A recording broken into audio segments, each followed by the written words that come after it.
Salut tout le monde! Donc là, c'est une petite vidéo bonus, la petite FAQ. Donc on commence. La première question, comment fais-tu pour voyager avec ces belles robes? Tu dois avoir beaucoup de bagages. T'sais, mes robes sont pas si épaisses que ça. Puis tu sais, j'ai un sac genre de 45 litres. Je roule mes jupes, puis tout est comme roulé, bien pacté dans mon sac. Il y en a comme 2 qui sont épaisses, puis quand je voyage, j'en mets une des 2. En fait, genre, c'est pas si pire. Alors, qu'est-ce qui est lourd dans mon bagage? C'est genre mon portable. Ensuite, qu'est-ce qui m'impressionne le plus depuis le début de mon voyage? Je dirais c'est à quel point qu'un petit choix, ça peut tout changer dans une journée. Par exemple, si je décide de prendre la rue de gauche à la place de la rue de droite, ça se peut que je croise des personnes dans la rue de gauche, et que ça change tout le cours de la journée, le cours de ma semaine, le cours de ma vie. Donc, il faut écouter son instinct parce que ça te dit ouais. Troisième question, ce que tu as appris sur toi depuis ton départ. De faire la différence entre mon anxiété puis mon instinct. Parce que, tu sais, l'anxiété, tu te sens comme tout le temps pressé de faire la chose. Tu te sens comme pas bien à l'intérieur de toi. Mais comme l'instinct, on dirait que c'est plus facile à suivre. Genre, c'est comme, hey, va là parce que tu dois aller là. C'est pas stressant, c'est juste comme tu te sens appelé à y aller. Tu sais pas pourquoi. Ça vient genre du fond de toi, il faut que tu y ailles. Tu sais que ça va t'amener vers où est-ce que l'univers veut t'amener, puis où est-ce que ça va te créer genre des opportunités puis des voyages qui sont complètement fous. Ensuite, que penses-tu des bons transports en commun? En Europe, là, c'est fou comparé au Canada à quel point leurs transports en commun sont évolués. Juste de rajouter genre des bus entre les villes, ça permet la découverte du monde tellement plus facile. Ça permet d'aller voir d'autres endroits, d'autres façons de vivre. Tu sais, juste comme un autobus France-Espagne, c'est tellement facile, là. Genre 30 € t'es rendu. Là. Je pense que ça l'ouvre les perspectives sur le monde beaucoup plus que nous, parce que ça nous permet beaucoup plus facilement d'aller atteindre d'autres cultures. Aussi, juste plus de bus dans la ville en tant que telle, ça réduit le trafic, c'est meilleur pour l'environnement. En tout cas, au Saguenay, des bus qui passent aux demi-heures, c'est vraiment pas optimisé. Mais je sais, juste à Québec, des bus qui passent aux 5 minutes, ça aide déjà beaucoup. Pour vrai, ça devrait être la norme, là, genre des bus qui passent aux 5 minutes, là, puis genre des trains partout. Mais la meilleure chose, c'est au Luxembourg, que tous les bus et les trains sont gratuits, c'est la vie. Le Luxembourg, là, good job, genre tout le monde connaît l'exemple là-dessus. OK. 5e question. Comment est-ce que c'est voyager seul? Ce que j'aime le plus et ce que j'aime le moins. Il y a des pour et des contre. Tu sais, les pour, c'est surtout que genre je peux aller où je veux, quand je veux. J'ai pas besoin de demander à quelqu'un, hey, tu veux-tu aller manger là? Hey, est-ce que ça te dit qu'on arrête à cette ville-là? Parce que, tu sais, moi, j'aime ça, le petit vibe des petits villages. Non, tu sais, je vais juste y aller. Ça, c'est cool. Puis je peux prendre le temps que je veux. Si je veux clencher un musée parce que j'aime pas ça. Si je veux prendre 3 heures dans le musée parce que j'aime vraiment ça, je peux le faire. Puis le fait d'être seul aussi, ça fait que je rencontre beaucoup de gens parce que, tu sais, en tant qu'être humain, on a des besoins sociaux. Si je suis pas ouverte à aller parler aux gens, je vais parler à personne de ma journée. Puis, tu sais, si j'étais, mettons, juste en groupe de personnes ou juste avec, tu sais, une amie, je pense que j'aurais tendance à rester avec cette amie ou ce groupe de personnes-là, puis à moins aller vers les gens. Donc, ça me permet vraiment de faire des magnifiques rencontres puis de découvrir à quel point les gens sont des pépites puis valent la peine d'être connus. Mais, tu sais, en effet, aller vers les gens, ça demande énormément d'énergie. Puis il y a des jours où est-ce que j'en suis vraiment fatiguée. Il y a des jours que je vais parler à personne juste parce que j'ai besoin de me ressourcer intérieurement. Donc oui, en effet, dans ces temps-là, j'aimerais ça avoir juste un ami avec moi, un ami déjà acquis, je dirais, que j'ai pas besoin de m'investir dans une relation. Il y a aussi le fait que c'est triste parce que, tu sais, j'ai des amis avec qui ça connecte beaucoup, mais qui s'en vont après juste 2-3 jours. Donc il y a vraiment eu un jour où j'ai eu un gros breakdown, j'ai genre pleuré toute la journée parce que j'étais là.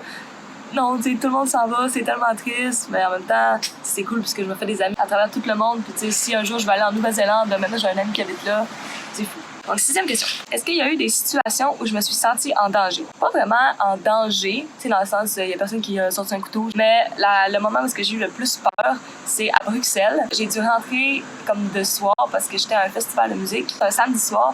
Puis mon auberge de jeunesse était comme à 30 minutes de marche, dans un endroit pas vraiment safe de la ville, je dirais, là.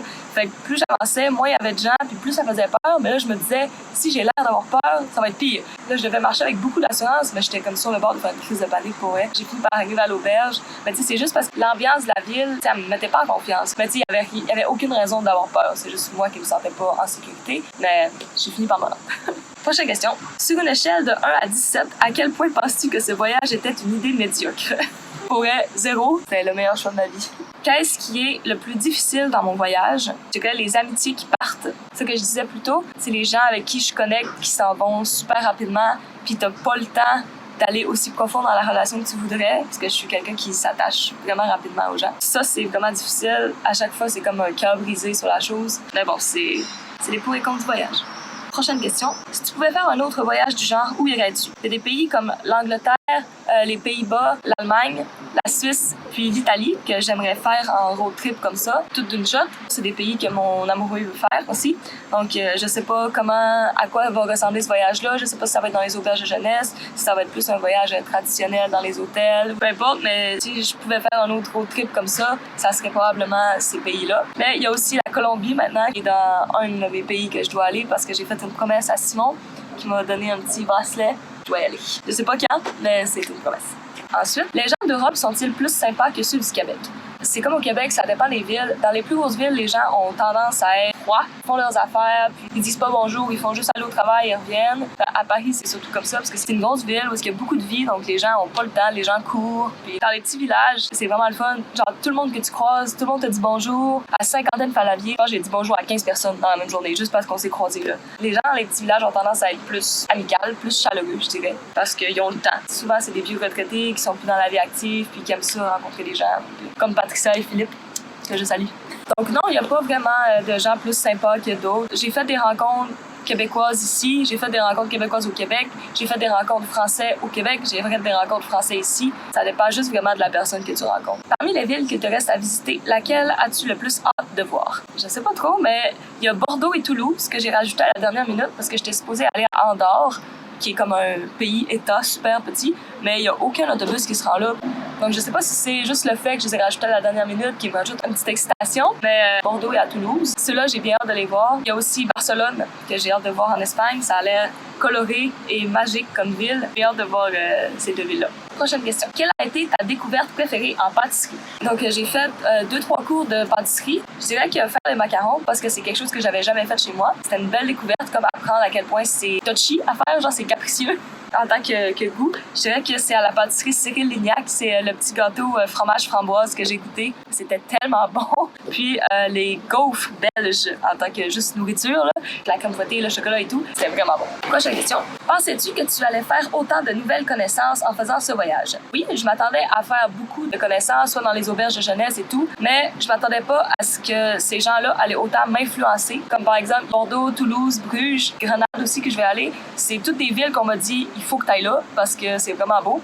Donc, j'ai juste pris le conseil des gens, puis je vais y aller. Je m'attendais pas non plus à ce que ces gens-là me fassent vivre autant d'émotions. Il y a des gens que j'ai pleuré quand ils sont partis, même si ça faisait juste 2 jours que j'étais avec eux. C'est juste, c'était des personnalités avec qui ça connectait énormément. Et moi, je m'attendais juste à ce qu'on se croise dans les couloirs et que ce soit tout, mais non, j'ai vécu de très fortes émotions.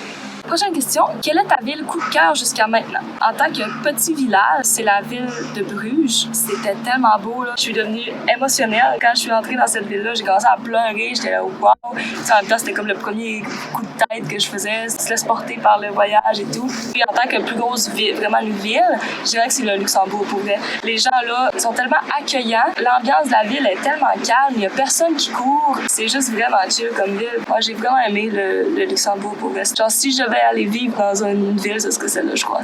Mais en même temps, tout le monde se dit ça parce que plus de la moitié des gens qui vivent au Luxembourg ne sont pas du Luxembourg. Ils ont juste déménagé là parce que c'était trop bien. Donc, prochaine question. Quelle est ta plus grande déception? J'ai pas tant de déception. Genre, j'ai réfléchi là, à cette question-là. Je pourrais dire que ça aurait pu être de tout booker d'avance, vu que je peux pas changer grand-chose, mais en même temps, j'ai pris les options d'annulation, donc je peux modifier mon voyage. Si j'avais une déception à dire, c'est que je trouve que je vais pas assez dans les restaurants pour, assez goûter et tout. J'aime vraiment goûter la nourriture, puis là, je trouve que j'en goûte pas assez. En même temps, j'en fais environ 1 à 2 par semaine. Le reste, j'achète de la nourriture au supermarché et tout. Mais j'attends d'être avec les gens pour aller partager le moment autour de la nourriture. Ce serait comme la seule chose que je pourrais dire. Sinon, vraiment, je suis mon instinct. Quand il y a des opportunités, je les prends. J'ai pas vraiment de déception à date.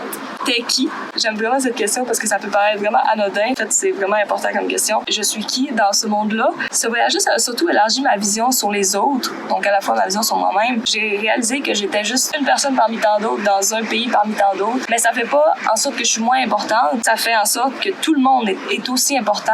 Tout le monde a une histoire qui mérite d'être entendue. T'sais, même si la personne elle habite au Luxembourg ou dans la ville de Bruges, elle a autant une petite flamme en elle qui la rend importante dans sa ville, dans sa société, dans son cercle d'amis. Oui, je suis une personne parmi tant d'autres, mais je suis importante dans mon cercle d'amis. Je suis importante pour les gens que je rencontre. Je pars du principe que si j'existe, c'est à cause de la trace que je laisse chez les autres. Si je prends le temps d'écouter les autres, je vais exister dans leur vie à eux.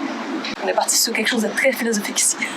Merci pour cette question. Prochaine question. Comment fais-tu pour rencontrer tous ces gens? Dans les auberges de jeunesse, c'est quand même facile parce que tout le monde est là pour rencontrer des gens. Tu fais juste dire « Allô, tu viens d'où? » Puis ça commence sur « OK, t'es là pour combien de temps? Ton voyage dure combien de temps? » C'est excessivement facile. Pour rencontrer les locaux, comme les gens qui habitent ici, d'être sociable, d'être ouvert, puis de poser des questions aux gens. Puis il faut juste briser la glace. Tu commences par dire quelque chose qui vous rejoint tous les deux. Par exemple, si je vais me baigner, puis il y a quelqu'un dans l'eau, je vais lui demander « Hey, est-ce que l'eau est bonne? » Puis après ça, on continue. Puis souvent, les gens vont juste continuer à parler, puis tu vas découvrir des pépites. Je dirais que c'est ça, là. C'est vraiment juste de briser la glace, puis d'avoir confiance en soi. Puis aussi d'écouter, de faire attention à ce que l'autre personne dégage. Et si la personne est vraiment fermée, ben tu vas pas, là. Ça se ressent assez facilement. Au début, c'était moins facile, mais plus le temps avance, plus je perçois l'énergie des gens facilement.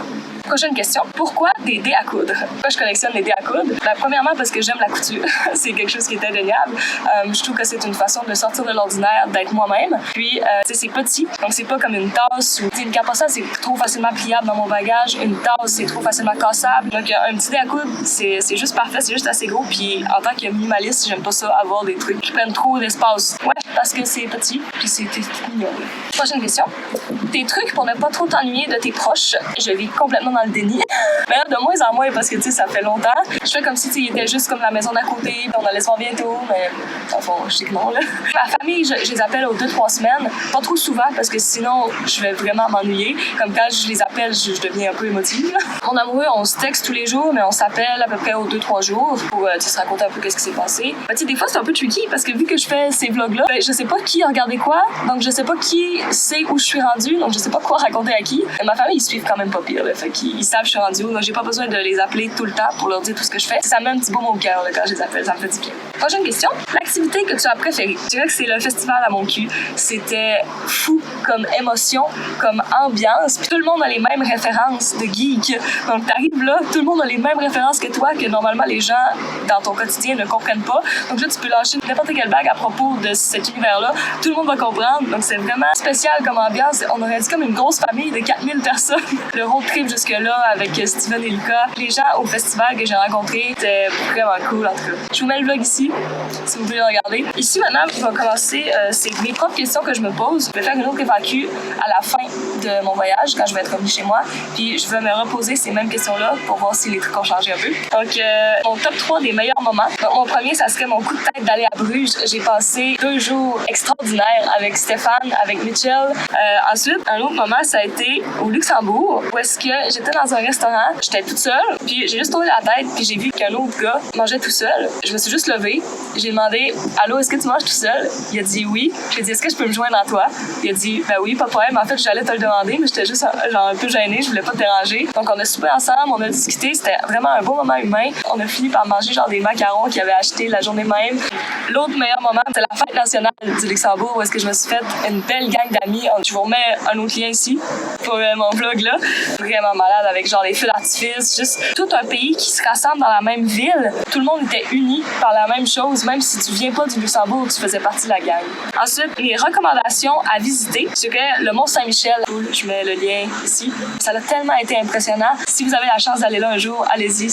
Ensuite, le musée du cinéma à Lyon. Ça a été vraiment un musée qui était capoté. Si vous aimez le cinéma puis tout ce qui est film, série, c'est vraiment cool parce que tu sais, ils ont les vrais objets qui ont été utilisés dans les films, dans les séries. J'ai eu plus de facilité à réaliser que là, c'était la vraie chose qu'au musée du Louvre quand j'ai vu la vraie Mona Lisa, genre c'est la vraie Vénus de Milo, que ça, c'était le vrai Overboard.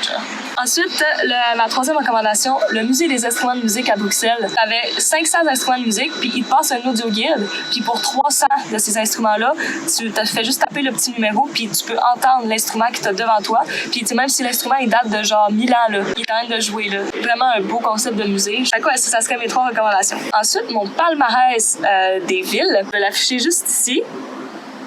Donc, en premier, le Luxembourg, évidemment, parce que tout est cool là-bas, là, juste comme l'ambiance, les gens, les transports en commun gratuits. En dernier, Paris-Bruxelles, c'était trop gros, comme pourquoi j'aime pas ça les grosses villes. T'as comme pas le temps de rien apprécier parce que tout va trop vite. Quand tu veux marcher d'un endroit à l'autre, ça te prend minimum une demi-heure, 45 minutes, c'est trop long. C'est pas chaleureux comme ville. Puis moi, j'aime les villes qui sont chaleureuses. À Bruxelles, si tu fais juste t'éloigner du centre-ville, tout est genre du béton, tout est gris, ça te donne pas envie genre de marcher dans les rues. Les rues sont sales aussi, il y a plein de déchets par terre, il y a de la difficulté avec la propreté de la ville. C'est tout que je trouve dommage. Mais bon, fait que c'est ça. Ben écoutez, c'était ça pour cette foire aux questions. Merci beaucoup de m'avoir posé toutes ces questions-là. Ça me montre à quel point vous suivez mes trucs et à quel point ça vous intéresse. C'est le meilleur conseil que je peux vous donner, c'est partez en voyage puis vivez ces expériences-là.